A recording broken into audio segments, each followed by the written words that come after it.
যাজ্ঞসেনীর খুলছে শাড়ি, টানছে তারে দুঃশাসন। দায় ছিল যার গর্জে ওঠার, নিচু মাথায় সে 5 জন। দুর্যোধনের নগ্ন উরু, ইঙ্গিতে তার ধর্ষকাম। হস্তিনাপুর দেখছে বসে, ধ্বস্ত হতে তার সুনাম।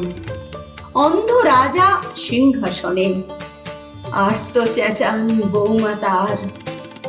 নিজের দলের নির্যাতনে সব রাজা হন নির্বিকার।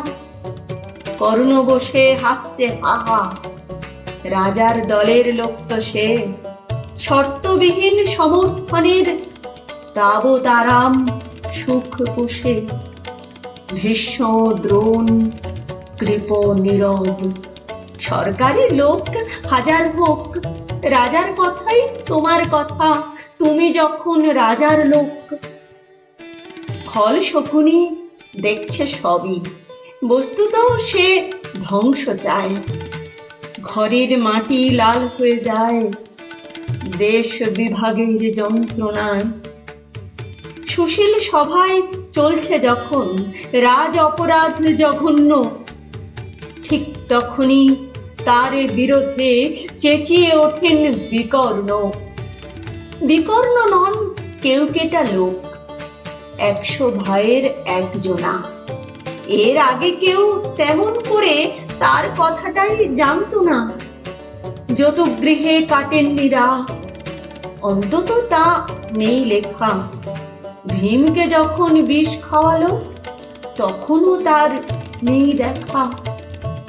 কিন্তু যখন প্রকাশ্যতেই কাটছে নারীর আব্রু কেউ, স্তব্ধ জিভের ডুব সাগরে বিকর্ণ হন একলা ঢেউ। চেঁচিয়ে ওঠেন রাজার কুমার, যুবরাজের বিরুদ্ধে।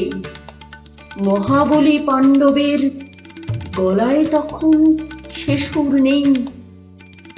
রাজা যখন নীরব থেকে সায় দিয়ে যান ধর্ষণের, ঠিক তখনই সমস্ত যুগ বিকর্ণদের স্বর শুনে। আমরা যারা কিচ্ছুটি নই, একটি মাত্র ভোট কেবল। অত্যাচারের সামনে এলে সঙ্গী শুধু চোখের জল। পোষ্যভাবে যাবনা চেবাই, অন্ধ এবং নিকর্ণ। প্রার্থনা থাক আমরা যেন একবার হই বিকর্ণ। প্রার্থনা থাক আমরা যেন একবার হই বিকর্ণ।